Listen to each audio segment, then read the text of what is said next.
Hello everyone. So friends, welcome to Dakshila learning. So आज day 6 है हमारे इस मिशन एसबीआई पीओ 2020 के last 10 days crash course series के डिस्कशन का।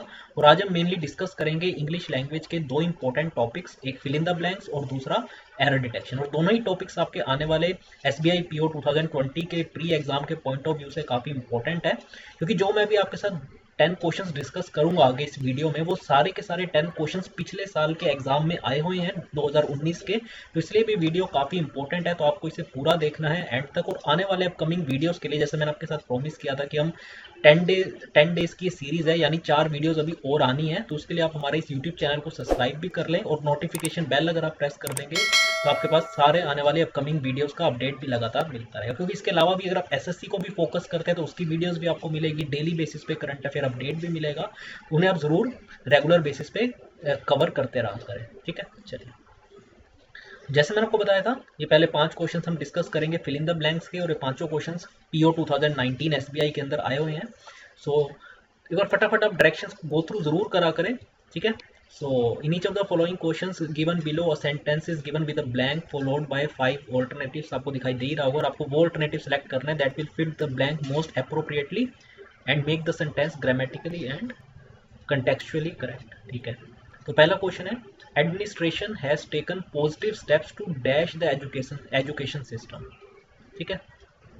सो एडमिनिस्ट्रेशन ने पिछले कुछ टाइम में काफ़ी सारे पॉजिटिव स्टेप्स लिए हैं to dash the education system. तो एजुकेशन सिस्टम को सबसे पहला ऑप्शन है इंक्रीज। ठीक है, एजुकेशन सिस्टम को आप इम्प्रूव कर सकते हैं। ठीक है ना, क्वालिटी ऑफ एजुकेशन जो वहाँ पर प्रोवाइड की जाती है उसे आप इम्प्रूव कर सकते हैं। ठीक है ना।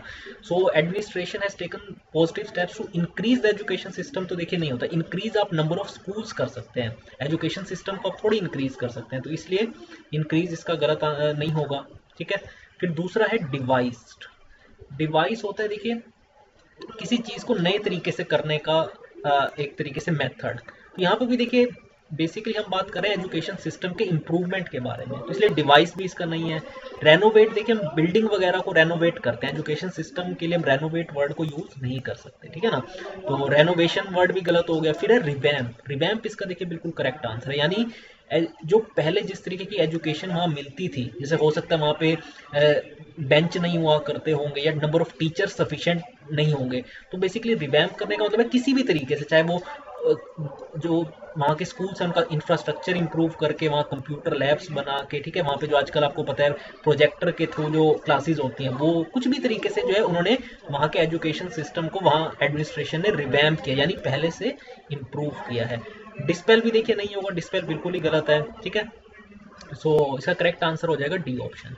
आगे बात करते हैं, health and education sectors are one of the most dash sectors in global market. तो आज के टाइम पे ग्लोबल मार्केट जो है उसमें हेल्थ और एजुकेशन सेक्टर जो है one of the most dash हो चुके हैं। यानी जब हम देखिए ग्लोबल मार्केट की बात करते हैं तो कहीं ना कहीं इकोनॉमी उससे रिलेटेड होती है। तो यानी इनका कहने का मतलब है कि हेल्थ और एजुकेशन सेक्टर आज के टाइम पे काफ़ी प्रॉफिटेबल है, यानी इनकम का एक तरीके से सोर्स बन चुके हैं ग्लोबल मार्केट के अंदर। और अगर आप देखेंगे इंडिया में तो देखिए स्टिल अभी भी अगर गवर्नमेंट हॉस्पिटल्स में आप जाएंगे या गवर्नमेंट स्कूल्स में, तो वहाँ तो देखिए आपको काफ़ी फीस भी कम होती है और लगभग फ्री ऑफ कॉस्ट में आप वहाँ पे एजुकेशन ले सकते हैं और हेल्थ फैसिलिटी भी। बट ये है कि वहाँ पे सर्विसेज उतनी अच्छी नहीं होती। लेकिन अगर हम फॉरेन, खासकर जो डेवलप्ड कंट्रीज में अगर आप जाएंगे, अमेरिका में आप जाए, यूरोपियन कंट्रीज में जाए, वहाँ पे एक तो देखिए हेल्थ और एजुकेशन सेक्टर वहाँ बहुत ही महंगा है। वहाँ गवर्नमेंट इस चीज़ को बिल्कुल भी रेगुलेट नहीं करती। ठीक है ना, वहाँ पे ज़्यादातर आपको मोस्टली प्राइवेट स्कूल से मिलेंगे और प्राइवेट ही वहाँ पे हॉस्पिटल्स होते हैं, तो इसलिए एक तरीके से वो काफ़ी प्रॉफिटेबल सेक्टर है ग्लोबल मार्केट में आज के टाइम पर। इंडिया में भी अगर आप देखेंगे जो प्राइवेट स्कूल्स है, क्यों आज के टाइम पे कोई भी पेरेंट्स चाहता है कि वो अपने बच्चे को प्राइवेट स्कूल में पढ़ाए या प्राइवेट अच्छे से अच्छे हॉस्पिटल में वो इलाज कराना चाहता है, क्यों? क्योंकि वहाँ पे अच्छी सर्विसेज मिलती है। ठीक है ना, तो यहाँ पे तो चलिए देखिए एक ऑप्शन है गवर्नमेंट स्कूल का, गवर्नमेंट हॉस्पिटल्स का, लेकिन बाहर जो है खासकर जो डेवलप्ड कंट्रीज, वहाँ तो ऑप्शन ही नहीं है। ठीक है ना, तो इसलिए आज के टाइम पे हेल्थ और एजुकेशन काफ़ी ल्यूक्रेटिव सेक्टर बन चुका है। क्योंकि देखिए अगर प्रॉफिटेबल होना चाहिए था, सी ऑप्शन में सिर्फ प्रॉफिट वर्ड गिवन है, तो ग्रामेटिकली प्रॉफिट वर्ड यहाँ पे फिट नहीं होता। तो प्रॉफिटेबल अगर होता तो हम यहाँ पे इसे यूज कर सकते थे। नेसेसिटी भी नहीं हो सकता, नेसेसरी भी नहीं। ठीक है, फिर बेनिफिट भी नहीं हो सकता और इम्पोर्टेंस भी नहीं।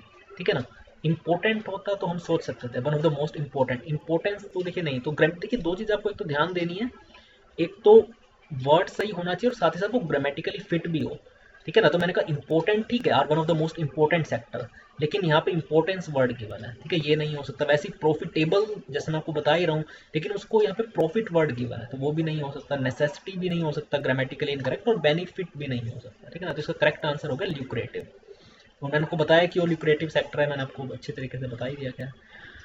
फिर है कि she is an aware citizen who has always dash to contribute to the progress of the country. ठीक है,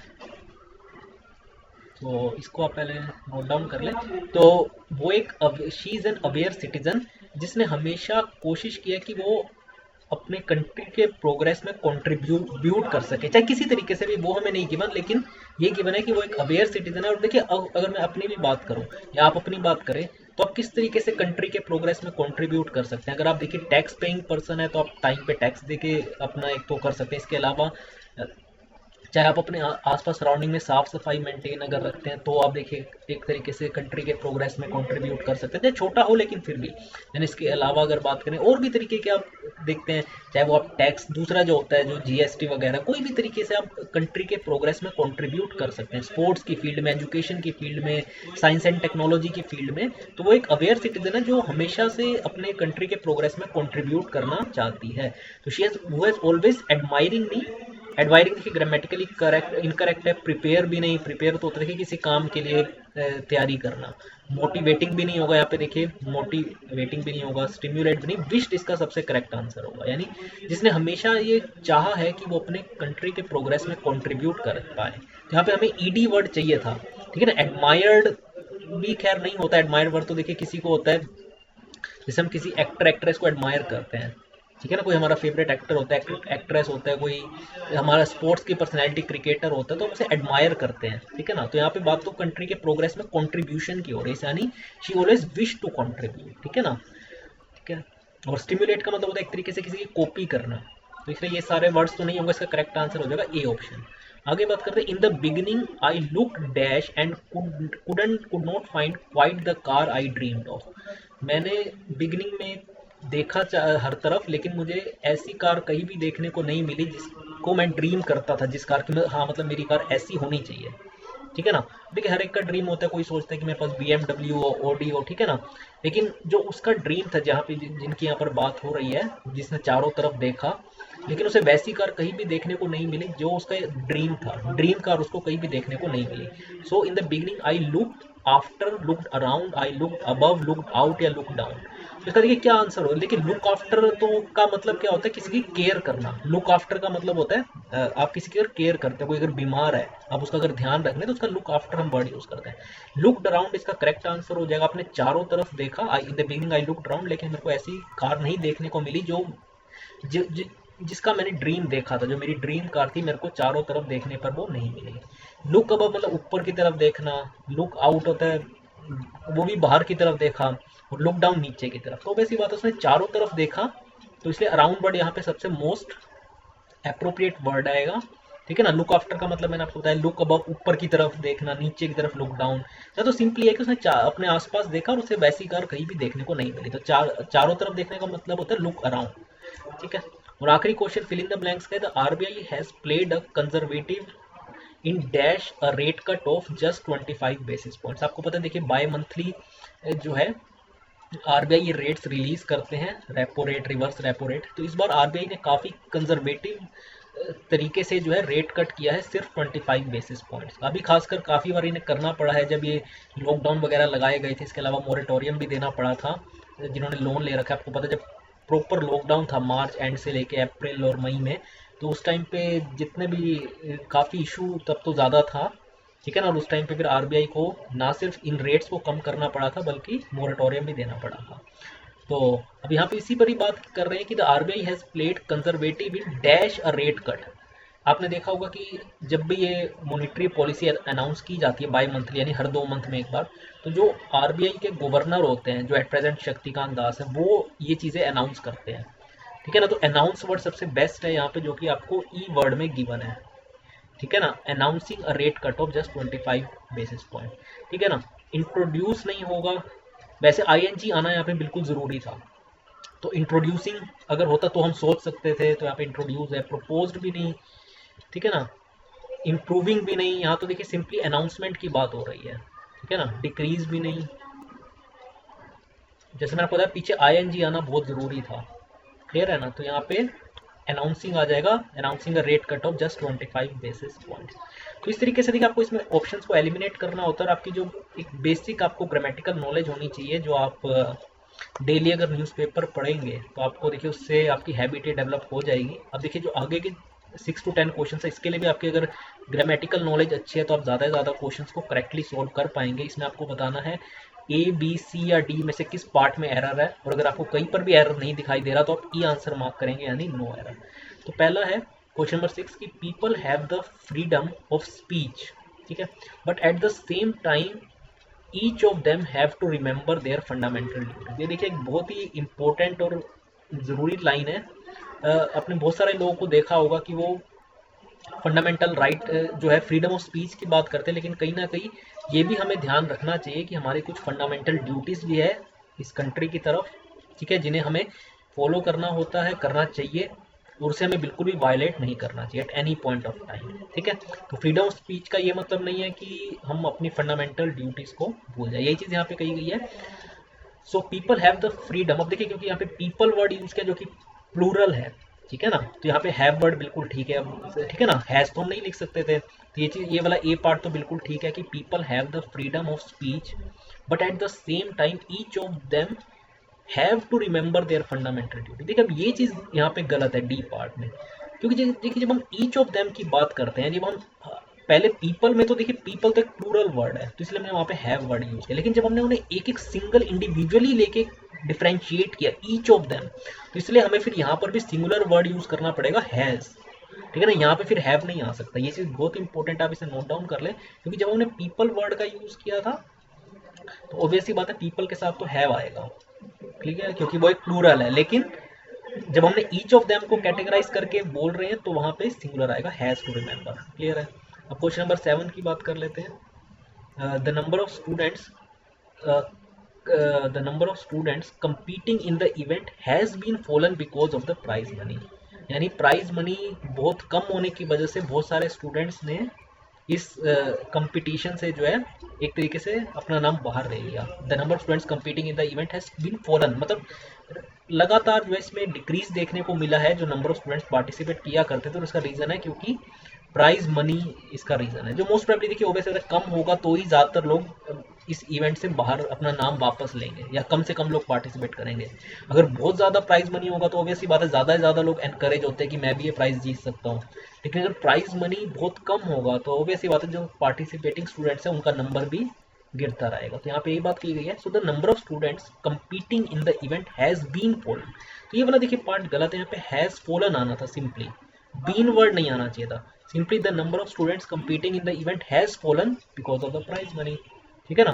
तो बीन वर्ड अननेसेसरली यहाँ पे यूज किया गया जिसकी यहाँ पे बिल्कुल भी ग्रामेटिकली जरूरत नहीं थी, ठीक है। तो हैज फॉलन आना चाहिए था because of the prize money, तो करेक्ट इसका आंसर सी हो जाएगा, सी पार्ट में एरर है, पहले वाले में किस में था, डी पार्ट में था। आगे है कि while he used to walk along the road a wild and ferocious dog knocked him down, तो यहाँ पे देखिए हम दो चीजें यहाँ पे हो रही है, एक तो प्रेजेंट और पास्ट टेंस कि जब वो चल रहा था मतलब सड़क पे उसी वक्त एक काफी वाइल्ड और फेरोशियस डॉग ने उस पर एक तरीके से अटैक किया, तो while he used to walk नहीं, while he was walking along the road, जब वो उस रोड पे चल रहा था तो उस वक्त एक वाइल्ड और फेरोशियस डॉग ने उसको एक तरीके से अटैक किया, ही नॉक्ड हिम डाउन, तो ए पार्ट में इसमें एरर आ जाएगा कि while he was walking along the road, clear है ना। ही यूज टू नहीं, यहाँ पे देखिए यूज टू तो है कि वो यूज टू का मतलब होता है जब आप किसी एक्टिविटी को डेली परफॉर्म करते हैं, ठीक है ना, कि I use to go to park daily, लेकिन ये तो एक पर्टिकुलर इवेंट की बात कर रहे हैं जिस दिन वो सड़क पे जा रहा था जब उसको डॉग ने उसके ऊपर अटैक किया, तो इसलिए while he use to walk नहीं आएगा जो मैंने आपको बताया, तो ए पार्ट में एरर है इसमें। आगे बात करते हैं question number 9, Ananya is even willing to make Mexico one of the first countries to introduces, अब देखिए क्लियरली देखते ही पता चल रहा है कि डी पार्ट में एरर है, to introduce a universal basic income, बहुत इजी है, अगर आप देखिए मैं आपको कहता हूँ अगर आप डेली न्यूज़पेपर अगर पढ़ते हैं तो आप इजीली एरर को फाइंड आउट कर सकते हैं, एटलीस्ट आपको देखते ही पता चल जाएगा जब आप लाइन को रीड करेंगे कि हाँ इस पार्ट में कहीं ना कहीं एरर है। ये हो सकता है कि आपको ये ना पता चले कि किस चीज़ का एरर है, नाउन का, प्रोनाउन का, वर्ब, एडवर्ब, लेकिन ये आपको पता चले कि हाँ यहाँ पे कुछ ना कुछ दिक्कत है। ठीक है ना? तो इतनी आप प्रैक्टिस ज़रूर करें। अब तो खैर अगर मैं प्री के एग्जाम के पॉइंट ऑफ व्यू से कहूँ तो इतना अब आपके पास टाइम नहीं है, लेकिन आने वाले एग्जाम्स के लिए आप ज़रूर फोकस इस पर कर सकते हैं। Daily newspaper, magazine read out करें। So Ananya is even willing to make Mexico one of the first countries to introduce, to के साथ देखिए first form of the verb आता है, टू इंट्रोड्यूस आएगा, यूनिवर्सल बेसिक इनकम। ठीक है, तो डी पार्ट इसका करेक्ट हो जाएगा। अब आगे है question number 10, there was no sorry there were no surprises in the second bimonthly monetary policy announcement by the reserve bank of India. So there के साथ बिल्कुल वर आना चाहिए था, देर वर नो सरप्राइजेस, मतलब कोई भी ऐसा सरप्राइज नहीं था कि कोई मतलब बहुत ज़्यादा रेट कट हुआ हो या रेट बढ़ाया हो, तो ऐसा कोई सरप्राइज नहीं था इन the second bi monthly monetary policy announcement by the reserve bank of India. तो इसमें देखिए कोई भी ऐसा एरर दिखाई नहीं दे रहा, अगर आप इसे एक बार पढ़े ध्यान से।